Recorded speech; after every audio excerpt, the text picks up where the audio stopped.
Жительница Чешминского района умерла на 18-й неделе беременности. 22-летнюю женщину пытались спасти в 4-м роддоме в Уфе. Она умерла в больнице на 3-й день.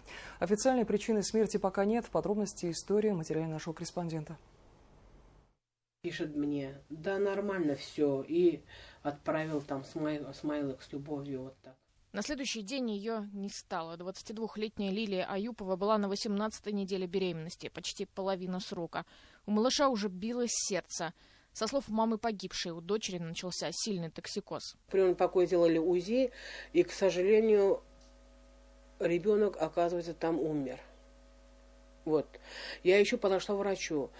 Подошла к врачу, так посмотрела, и это запомнила. Ты согласен, например, на это операционное вмешательство? Молодую женщину положили в больницу. Находилась одна в палате. Сил у пациентки не было настолько, что она лежала в памперсе. Она звонит, мама говорит, памперс переполнена, говорит, моча выше, говорит, а никто не заходит, говорит. Мне плохо, говорит, сердце болит. Я говорю, ты кричи, козам. Мама говорит, сил нет кричать. Как я? Дверь закрыта, говорит. Ой, не могу даже.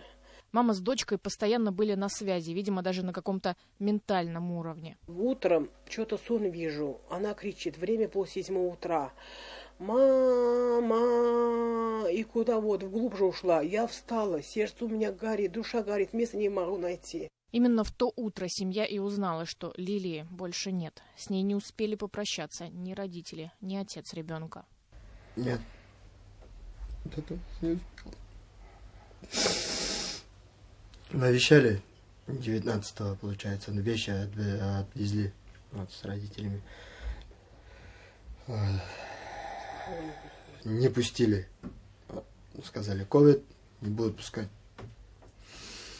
Беременность, по словам отца неродившегося ребенка, пара планировала. Для этого заранее проходили обследование.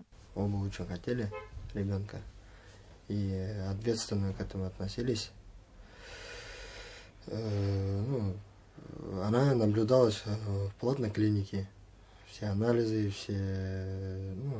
то, что надо было, она всегда доверяла к врачам. Вот.